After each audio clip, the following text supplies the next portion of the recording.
دنیا کے تاجروں تم نے دولت لی ہے، دنیا کے تاجروں تم نے ثروت لی ہے، دنیا کے تاجروں تم نے سونا لیا ہے، دنیا کے تاجروں تم نے چاندی لی ہے، دنیا کے تاجروں تم نے درہم لیا ہے، دنیا کے تاجروں تم نے دینار لیا ہے۔ اے نصیبہ صہیب رومی کا جس نے تجارت کی ہے، دولت نہیں ہے، تجارت کے بدلے میں اپنے پیغمبر کی زیارت لی ہے۔ کیا لی ہے؟ بولو کیا لی ہے؟ تو بتاؤ ایسی تجارت میں گھاٹا ہو سکتا ہے؟ ایسی تجارت میں گھاٹے والا نام آ سکتا ہے؟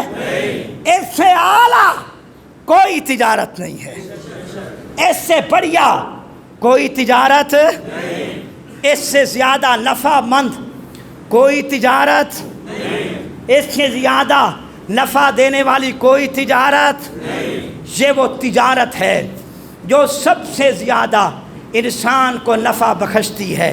تو حضرت صہیب رومی رضی اللہ تعالی عنہ یہ وہ شخص ہیں کہ جن کی ہجرت حضور کے بعد ہوئی تھی، اور یہ بھی علماء کرام فرماتے ہیں رسول اللہ صلی اللہ علیہ وسلم نے جب ہجرت کا ارادہ کیا نا تو حضرت صہیب کو کہا بھائی تینوں بھی نال لے جاؤں گے، تجھے بھی ساتھ لے کے جائیں گے۔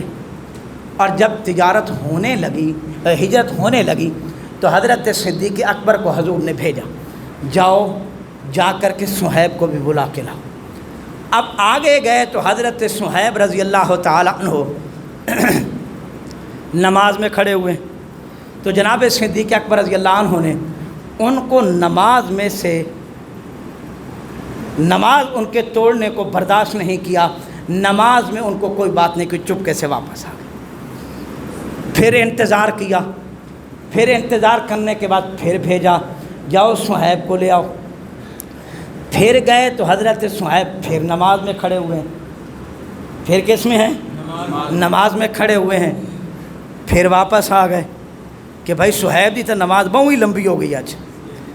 پھر انتظار کیا، پھر انتظار کیا تو تیسری بار پھر بھیجا کہ جاؤ جا کر کے صہیب کو بلا کر کے لے آؤ۔ حضرت صہیب کے پاس صدیق اکبر پھر گئے، جب تیسری بار گئے تو دیکھا صہیب پھر نماز میں کھڑے ہوئے۔ حضرت صہیب رضی اللہ عنہ کی نماز کو توڑوایا نہیں ہے، واپس آ گئے، یا رسول اللہ ترائے چکر تو میں لال ہیں، صہیب دی نماز آج مکڑے جوندی بھی نہیں۔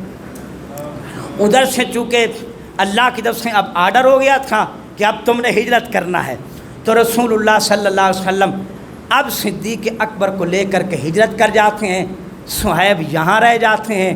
حضرت صہیب پھر ہجرت کرتے ہیں، جب حضور مدینے پہنچ جاتے ہیں، اب حضور کی ہجرت اور صدیق کی ہجرت ہوتی ہے۔ آئندہ جمعہ یہاں سے آغاز کریں گے، زندگی باقی ملاقات باقی۔ آخر دعوانا ان الحمد للہ رب العالمین۔